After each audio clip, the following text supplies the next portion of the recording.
네, 안녕하세요. 그러면은 발표를 시작하도록 하겠습니다. 오늘이 이제 저희 찰리 팀의 첫 기술 세미나 시간이고 제가 이제 첫 번째로 하게 되었는데요. 미리 말씀드린 대로 저희의 이제 중요한 두 가지 기술 주제가 이제 테스트 자동화랑 이제 나츠 등을 이용한 이 비동기 데이터 스트리밍 서비스가 있는데 오늘은 첫 주제로 이제 테스트 자동화에 대해서 이야기를 해볼까 합니다. 이름은 이제 퀄리티의 스피드인데 결국에는 이제 고품질의 제품을 어떻게 빠르게 고객에게 전달하는가에 대한 고민이거든요. 여기에 이제 테스트 자동화의 역할이 굉장히 크고, 어떤 식으로 이게 이루어지는지를 탐구하면서 이제 저희가 직접 이거를 구현하게 될 거예요. 그래서 오늘은 이제 그래서 이제 사실은 이 품질이라든지 품질을 달성하기 위한 테스트 자동화는 엄청나게 큰 주제거든요. 그래서 이제 이 참여자들의 각자의 역할이 있고, 이 전문적인 지식도 필요하고, 대부업체 영역에서의 지식도 필요하고, 그래서 이게 하나의, 어떤 세미나로 다 이제 설명을 드린다는 게 어려운 일인 것 같아서, 이 퀄리티의 스피드라는 이 기술 세미나는 제가 시리즈로 진행할 예정이에요. 그래서 오늘은 그 첫 시간으로 이 소프트웨어 엔지니어의 역할과 책임이라는 주제로, 어, 발표를 해보려고 합니다. 이 세미나의 목적은 정말 단순해요. 여러분들이 이 세미나를 듣고 당장 내일 이 업무에 가셔서 테스트를 적용하는 게 이 테스트의 목적입니다. 테스트라는 게 개발자라면 사실은 되게 친숙한 단어이고, 뭐, 알게 모르게 어디선가 진행이 되고 있는 거긴 하지만, 이 소프트웨어 엔지니어들이 이제 코드를 개발할 때 테스트를 이 프로덕션 코드와 동일하게 적용을 하는 개발자들은 많지 않거든요. 여러분들도 아마 다수가 이 테스트를 의무적으로 작성을 하고 그거에 효과를 누리는 분들이 많이 안 계실 거라고 생각하는데 오늘 이 주제의 궁극적인 목표는 여러분들이 직접 내일 가서 불편함을 느끼고 테스트가 없어서 불안하다, 불편하다 이런 감정을 느끼고 당장 테스트를 여러분이 짜는 코드에 적용하는 게 목적이기 때문에 그 목적을 이제 도달하기 위한 이제 발표를 진행하도록 하겠습니다. 그래서 일단은 저는 여러분들을 좀 불편하게 만들고 싶어요. 뭔가 테스트하지를 않았을 때 어떤 문제가 생기는지, 코드 품질이 나빴을 때 어떤 문제가 있고, 경쟁에서 어떻게 뒤처지는지, 이런 거에 대한 사례를 설명하면서 조금 테스트가 없는 거에 대한 불안감을 조금 만들 거예요. 그리고 자동화 테스트의 플로우를 소개하면서 자동화 테스트가 갖는 경제적 가치에 대해서도 말씀을 드리겠습니다. 그러면은 이 여러분들이 이제 불안한 감정 속에서 이 불안함을 해소시킬 수 있는 뭔가 자동화된 툴이 있다라는 거에 대해서 뭔가 이 안도를 느끼고 이거를 작성해 하시기를 희망합니다. 그래서 이 자동화 테스트의 경제적 가치를 설명하기 위해서 뭐 이 수동 테스트와 자동 테스트의 비교 등의 다양한 사례들을 설명드릴 거고요. 마지막으로는 여러분들이 이제 직접 가서 이제 테스트를 작성하셔야 되잖아요. 테스트는 사실은 정말 되게 쉬워요. 테스트 프레임워크도 존재하고 미리 사용해 보신 분들이 대부분일 테고 그 API를 이용해서 테스트를 작성하는 건 굉장히 쉬운 일이기 때문에 저는 단위 테스트에 대한 기본적인 룰이라든지 단위 테스트가 갖춰야 될 조건이라든지 이런 것들을 설명을 하도록 하겠습니다. 그래서 기술적인 이야기보다는 조금 개념적인 이야기, 룰에 대한 이야기 이런 거에 집중하도록 할게요. 이 본격적으로 시작하기에 앞서서 이게 제가 테스트에 대한 강의를 이제 여러 번 사람들한테 하면 사실 테스트가 중요하다라는 거에 동의하지 않는 사람은 없어요. 테스트가 중요한지 알고, 그 테스트 좋지, 테스트 있으면 좋지. 이런 거 동의를 하지만 당장 가서 테스트를 작성하지 않습니다. 그 이유는 제가 곰곰하게 생각해 보니, 경제적 가치가 이득이 본인한테 없기 때문이라고 생각하거든요. 그러니까 어떤 행동은 이 경제적 요인으로 분석을 하면 이해가 되는 것들이 있는데, 테스트가 딱 그런 것 같아요. 좋은 줄 아는데 내가 이거 당장 가서 쓰려고 하면은 테스트하는 것도 조금 익혀야 되고 테스트하는데 공수도 들어가고 바빠 죽겠는데 테스트 넣어야 되고 뭔가 되게 부수적으로 주어진 나한테 업무 같고 그러니까 경제적으로 나한테 이득이 전혀 없기 때문에 좋은 줄 알지만 사용하지 않는 거거든요. 그리고 작업 환경이 테스트하지 않아도 어찌어찌 누군가 테스트해서 고객한테 제품이 전달되는 환경일 테고요. 그래서 제가 여러분께 시작하기에 앞서 이 두 가지 여러분들께서 이 세미나를 듣는데 집중하셨으면 좋겠는 게 첫째가 바로 이 경제적인 가치가 있다라는 거예요. 저를 믿고 테스트를 작성하면 경제적인 가치가 여러분들한테 돌아오거든요. 그거는 여러분들을 더 전문적으로 만들고 여러분이 짠 코드를 좀 더 훌륭하게 만들고 그게 이제 비즈니스에 엄청난 가치를 경제적 가치를 부여해줘요. 그거를 실제 경험하기까지는 시간이 오래 걸릴 수 있지만 저를 믿고 내가 테스트 자동화라는 게 그리고 내가 테스트를 짠다라는 게 얼마나 경제적 가치를 나한테 가져다 주는가 행복을 가져다 주는가에 대한 거를 마음에 품고 이 이야기를 관심 있게 보셨으면 좋겠어요. 두 번째는 이 프로페셔널리즘 전문가로서의 이제 책임을 느끼셨으면 좋겠거든요. 사실은 제가 지금 테스트 자동화의 이제 소프트웨어 엔지니어의 역할과 책임이란 주제로 단위 테스트를 얘기하는데 단위 테스트는 사실은 이 소프트웨어 엔지니어라면은 누구든지 프로덕션 코드와 동일하게 가치를 부여하고 짤 수 있어야 돼요.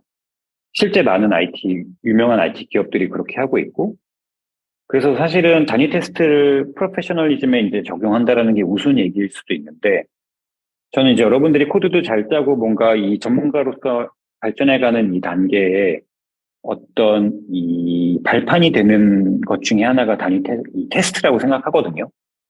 그래서 이 전문가로서의 책임감을 느끼고 내가 짠 코드에 대한 책임을 지고 그 책임을 지기 위해서 테스트를 적용하고 이런 것들에 대한 뭔가 인식이 있었으면 좋겠어요. 지금까지는 우리가 테스트를 하지 않은 이유는 그게 가능한 환경이었던 거지. 그래도 우리의 프로페셔널리즘에 뭔가 이 악영향을 미치지 않아서가 아니거든요. 제가 한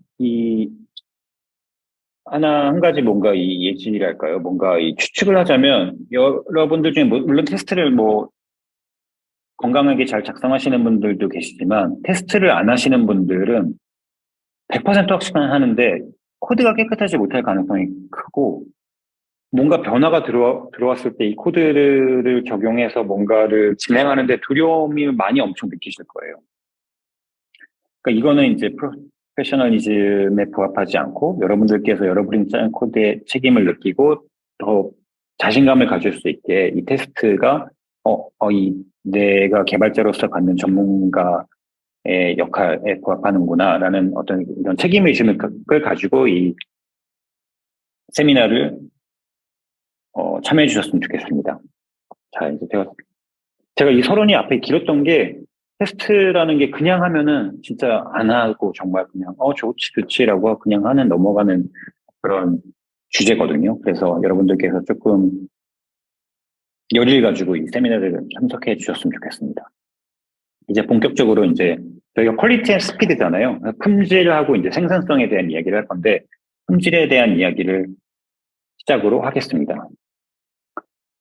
이 사진이 뭔지 아시는 분들이 있을 수도 있겠는데, 이게 이제 1947년에 인류가 최초로 발견한 버그거든요. 하버드 대학에서 뭔가 컴퓨터에 문제가 생겨서 이게 뭐가 문제지 찾다가 보니까 실제로 이제 이런 벌레가 이제 컴퓨터에 끼어 있었던 거죠. 1947년도에는 컴퓨터가 단순히 이제 뭐 수학 계산하고 이런 용도였기 때문에 이 버그가 가져다주는 뭔가 영향이라는 게 크지 않았겠죠. 근데 현재는 소프트웨어가 우리 삶에 엄청나게 깊숙하게 침투해 있고 작은 버그 하나가 정말 우리 사회에 엄청나게 큰 영향을 주는 시대가 됐습니다. 몇 가지 예를 들어서 설명을 드리자면 사람을 죽일 수도 있는 거죠. 많은 비행기 추락 사고의 원인이 소프트웨어 오류가 원인입니다. 그것도 대단하지가 않아요. 어떤 테스트 과정에서 어떤 코드를 뭐 지웠어야 되는데 지우지 않았던 거라든지 뭔가 이 코드 품질이 좋지 않기 때문에 생겼던 그러니까 미연에 얼마든지 방지할 수 있었던 소프트웨어 오류로 수백 명의 사상자를 내기도 하고 그리고 80년도에 있었던 의료 사고도 한 가지 예를 들어드리면 테락 25라는 암 제거하는 방사능 장치를 만들었는데 이 방사능을 쬐주는 소프트웨어 이 방사능을 쬐주는 위치를 결정하는 소프트웨어 오류로 환자들이 또 치료를 받다가 죽은 거예요. 3명이나 사망한 사건이 있습니다. 이렇게 뭐 의료, 뭐 이동, 교통수단 등에서 소프트웨어의 오류는 정말로 생명하고 직접적인 연관이 있고 비즈니스 레벨로 내려와도 1990년도에 이제 도요타의 유명한 리콜 사건이 있는데 잘 나가던 도요타가 이제 소프트웨어 오류로 자동차들이 이제 오작동하는 경우가 발생했고 그것 때문에 이제 대규모 리콜을 하게 됩니다. 근데 문제는 이제 그런 소프트웨어 오류가 원인이 되어서 도요타의 가치가 엄청나게 급락하게 돼요. 제가 정확하게 기억하지는 않는데 그 대규모 리콜이 결정이 되었을 때 주가가 40조 정도가 줄어들었다. 뭐 이런 얘기를 들은 적이 있습니다. 한 기업이 먹여 살리는 직원 수는 어마어마하죠, 사실은. 근데 이런 오류로 그 기업이 휘청한다라는 건 사실은 엄청난 이 직원들이라든지 관련된 가족들이라든지 이런 삶에 엄청나게 큰 영향을 미치는 거거든요. 이런 식으로 이제 소프트웨어가 우리 삶에 엄청나게 깊숙하게 들어와 있기 때문에 이제 개발자로서 이런 거를 받아들이는 자세가 사실은 조금 마음이 무거워지기도 합니다. 내가 짠 코드가 무심결에 짠 코드 하나가 오류를 만들고 그 오류가 사람들의 목숨을 앗아가거나 어떤 기업의 존폐의 위기를 가져오게 하거나 그런 일들이 생기니까요. 그래서 실제로 2020년도에 이제 2020년에 미국의 조사기관인 CISQ에서 이 소프트웨어 품질 저하로 생기는 발생이 얼마인지를 조사를 했는데 무려 우리나라 돈으로 2조 원의 이 경제적 이 문제가 이제 생긴 것으로 조사가 됐어요. 여기 오른쪽에 어 그래프에 보시면 뭐 운영상 이슈의 문제도 있고 보안상의 문제도 있고 레거시 코드를 다루는 거에 대한 문제도 있고 이런 것들 통틀어서 2조 우리나라 돈 2조 원인데 사실은 밝혀지지 않은 것들이 훨씬 더 많겠죠. 어쨌든 소프트웨어가 우리 삶에 얼마나 깊숙이 침투해 있고 소프트웨어의 오류가 얼마나 큰 경제적인 사회적인 타격을 주는지에 대해서 보여주는 단적인 예라고 할 수 있을 것 같습니다. 그래서 사실은 우리는 소프트웨어를 고객한테 전달할 때 많은 테스트를 진행합니다. 뭐 여러분들도 각 사이트에서 이제 경험하고 있으실 테고요. 그런데 그게 얼마나 비효율적이고 얼마나 비경제적이고 테스트 자체가 얼마나 불완전한지도 경험하셨으리라 믿습니다. 그래서 이 부분에 대한 건 제가 뒤에 더 자세히 설명하도록 할게요. 이제 이제 생산성의 문제인데요. 저희가 이제 좋은 품질을 빠르게 사실은 이 고객한테 전달해야 하는 비즈니스적 사명을 가지고 있습니다. 그래야 이제 우리가 시장에서 경쟁자들을 이기고 사업을 확장하고 그 결과 우리의 삶도 더 나아지기 때문에 그렇죠. 세상이 빠르게 변화하기 때문에 시장이 갖는 니즈도 빠르게 변화하고 그거를 빠르게 캐치해서 적용해서 소비자한테 빠르게 전달하는 게 이 시장 경제에서 우위를 점할 수 있는 아주 중요한 요인이 됐어요. 그런데 이 생산성이 저하돼서 그러니까 결과적 코드 품질이 좋지 않아서 생산성이 좋아지지 않아서 그런 시장의 빠른 환경 변화에 대응하지 못하는 경우가 굉장히 많거든요. 그래서 우리가 이제 개발을 하면 궁극적으로 쫓아야 되는 목표가 바로 이 작동하는 깔끔한 코드입니다. 아까 제가 생산성하고 연결지어서 코드가 잘 작동하고 그리고 그것이 깔끔해야 새로운 요구사항이 들어왔을 때 빠르게 대응하고 적용할 수 있고 그것이 빠르게 소비자한테 전달될 수가 있어요. 그래서 이 클린 코드라고 하는 건 생산성하고 아주 긴밀하게 연결이 되어 있거든요. 좀 더 자세히 설명을 드리면, 혹시 뭐 테스트에 관심이 있으신 분들은 이 그림이 익숙하실 수도 있겠는데, 이게 바로 그 TDD라고 하는 이제 테스트 주도 개발의 플로우입니다. 여기 레드, 그린 리펙터가 있는데, 그러니까 TDD는 사실 간단하게, 이제 코드를 작성할 때 테스트를 먼저 작성하는 거예요. 코드나 뭐 객체 이런 것들을 먼저 생각하고 작성하는 게 아니라 실패하는 테스트를 먼저 작성합니다. 당연히 실패하겠죠. 코드가 없으니까. 그냥 무엇이 들어오면 무엇이 나와야 되고, 이런 것들을 테스트를 먼저 작성을 합니다. 그리고 이 테스트가 성공할 수 있게 빠르게 기능을 적용해요. 뭐가 부족하니까 뭐를 넣고, 어떤 객체를 집어넣고, 어떤 로직을 집어넣고, 빠르게 초록불을 만듭니다. 테스트에서 저희가 이제 테스트가 통과하면 초록불을 보듯이 이 실패하는 테스트가 빠르게 성공할 수 있도록 기능을 추가합니다.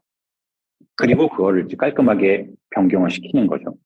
그래서 이제 TDD의 사이클이 이렇게 되는데, 실제로 TDD는 정말 이 테스트 자동화라든지 단위 테스트, 테스트의 가치를 엄청나게 높인 이 개발 방법론이거든요. 그 테스트 TDD는 좀 큰 주제이기도 하고 되게 재밌어요, 이것도. 그래서 이 부분은 제가 나중에 따로 세션을 만들어서 진행하도록 하고, 오늘 제가 집중하고 싶은 건 TDD의 방법론에 이 소프트웨어 개발에 중요한 두 가지 핵심이 녹아 있거든요. 그게 하나는 바로 구현이 잘 되었는가, 구현. 그리고 두 번째는 깔끔하게 정리가 되었는가, 이 두 가지입니다. 이 두 가지가 소프트웨어가 지향해야 하는 점을 압축적으로 담고 있습니다. 아까 제가 말씀드렸던 대로 실패한 테스트를 작성하고 그것이 이제 성공하도록 만드는 것이 구현이겠죠. 그리고 이 이제 TDD 방법론에서 이 그린 불을 보기 위해서, 그러니까 구현을 하기 위해서는 어떠한 죄악을 저질러도 된다라고 설명하고 있거든요. 그러니까 우리가 막 절차 지향적으로 쭉 짠다든지 어쨌든 빠르게 이 초록불을 보는 게 목적이기 때문에 이 구현 단계에서 코드는 지저분할 수밖에 없습니다. 이거를 이제 여러 가지 리팩토링 기술을 통해서 잘 디자인해서 깔끔한 코드를 만드는 것이 이제 이 두 번째 핵심이에요. 소프트웨어 개발에. 그리고 테스트를 하면, 그리고 또 이제 또 다른 요구사항이 들어왔을 때 실패한 테스트를 만들고, 또 그것을 구현하고 또 다시 리팩토링하고. 그래서 이 사이클에서 제가 다시 한번 강조드리고 싶은 게 소프트웨어 개발의 두 가지 중요한 핵심, 구현과 이제 디자인인데요. 이게 가능하기 위해서는 사실은 테스트가 빠질 수가 없습니다. 이 TDD의 사이클에서도 테스트가 중요한 한 축을 담당하고 있고요. 테스트가 없이는 이 디자인을 할 수가 없어요. 내가 구현한 것이 변화가 없음을 증명해 줄 수 있는 유일한 도구가 테스트이기 때문에, 왜냐면 우리가 이제 리팩토링을 하다가 결과물이 오염이 될 수도 있잖아요. 그래서 테스트가 굉장히 중요한 이 작동하는 깔끔한 코드를 달성하는데 굉장히 핵심적인 역할을 합니다. 뭐 이제 사실 여러분들께서 이제 이 코드 품질과 관련된 클린 코드, 뭐 깨끗한 코드, 뭐 코드 디자인, 뭐 이런 것들에 대한 관심을 가지시고 책을 보셨으면은 대부분의 책에서 한 챕터를 할애해서 테스트를 기술하고 있습니다. 여기 이제 저희 그 마틴 파울로의 유명한 리팩토링 책에도 이 리팩토링의 정의에 대해서 이제 다음과 같이 기술하고 있는데, 결국엔 핵심은 여기 제가 밑줄 친 것처럼 관찰된 행동, 그러니까 결과가 변경되지 않아야 한다는 게 조건이에요. 그러니까 아까 제가 앞에서 말씀드린 테스트를 얘기하는 거겠죠. 테스트를 통해서 결과가 변경되지 않았음을 증명을 하고, 그 증명된 그 틀 안에서, 검증된 틀 안에서 제가 여러 가지 리팩토링 기술을 이용해서 코드의 품질을 좋아지게 만드는 거죠. 이제 저희 팀 중에 이제 운영 업무를 하시는 분들도 있을 테고, 꼭 그게 아니더라도 이제 내가 짠 코드라도 이런 류의 코드를 보신 적이 있으실 거예요. 도무지 저게 있을 이유가 없는데 왜 있지? 라는 코드. 뭔지도 모르겠고, 이유도 모르겠고, 그런데 지우기는 찝찝한. 누가 봐도 저거를 지워도 될 것 같은데 지우기는 굉장히 찝찝한 이런 코드들이 존재합니다. 이런 코드들을 보면 저희가 이제 난감하죠. 그리고 저런 것들을 이해하지 못하고 계속 축적시키고 가기 때문에 코드의 품질이 굉장히 안 좋아지고 새로운 요구사항이 들어와서 이제 이 코드의 변화가 생길 때 굉장히 큰 스트레스를 받습니다. 그러니까 이 소프트웨어 엔지니어가 생산력을 높이기 위해서 굉장히 저해하는 코드들이 이런 코드예요. 레거시 코드라고 하죠, 저희가. 레거시 코드에 대한 뭐 단어는 여러분이 다 잘 알고 계실 테고, 레거시 코드의 정의가 뭐지? 라고 생각을 해보면, 단순히 내가 남이 짠 코드, 오래된 코드, 이해하기 어려운 코드 등으로 이제 설명할 수가 있는데, 이 마이클 피더스라고 이제 이 레거시 코드를 효과적으로 관리하기라는 책을 쓴 이 사람이 레거시 코드는 단순하게 테스트가 없는 코드라고 정의를 했어요. 이분의 말에 따르면 제가 그 한 챕터를 읽어드리면 테스트 루틴이 없는 코드는 나쁜 코드다. 코드가 얼마나 훌륭하게 작성되어 있는지와는 상관이 없다. 아무리 깔끔하고 객체지향적이며 캡슐화가 잘 되어 있어도 소용없다. 테스트 루틴이 없으면 우리가 작성하고 있는 코드가 좋아지고 있는지 나빠지고 있는지 제대로 알 수 없다. 단순히 테스트가 없는 코드를 다 레거시 코드로 치부하고 훌륭하게 작성되지 못한 나쁜 코드라고 정의했을 정도로 코드 품질에 있어서 테스트는 굉장히 중요합니다. 그래서 제가 지금 이제 이 퀄리티의 스피드라고 해서 이제 품질과 생산성에 대한 이야기를 했는데요. 사실은 품질이 곧 테스트는 아니에요. 그러니까 테스트를 통해서 품질을 달성할 수 있지는 않습니다. 제가 미리 이제 그 오해를 잡고 넘어가자면 품질은 훨씬 더 큰 개념이에요. 품질을 달성하기 위해서는 테스트 말고도 저희가 해야 되는 일들이 굉장히 많고, 그래서 제가 마치 뭐 테스트를 하면 품질이 완전히 달성될 수 있는 것처럼 얘기하지만 사실은 네, 퀄리티는 테스트로 달성될 수가 없습니다. 단 제가 얘기하는 건 아까 이 그림에서 보여주듯이 테스트가 없이는 품질을 달성할 수가 없어요. 그러니까 테스트가 이 소프트웨어의 품질에 엄청나게 핵심적인 역할을 하고 있다는 걸 다시 한번 강조드리고 싶습니다. 이 부분은 제가 부가적으로 이제 여러분들께 공유를 드리고 싶어서 제가 가져온 이 코테이션인데, 그러니까 그러니까 품질은 테스트될 수 없다라는 말인데, 그러니까 저희가 나중에 품질을 측정하기 위해서 테스트를 하고 이런 것들은 무의미하다는 얘기거든요. 테스트가 이미 개발 단계에서 내재되어 있어야 돼요. 그렇게 해서 품질을 달성해야지 우리가 해놓고 이제 품질을 테스트하자라고 하는 거는 굉장히 비효율적이고 잘못된 이야기입니다. 그 제가 지금부터 할 이 이야기도 나중에 품질을 잡기 위해서 테스트를 이용하자라는 얘기가 아니라 개발 단계에서 테스트를 완전히 내재화시켜서 고품질을 달성할 수 있게 하자라는 이야기예요.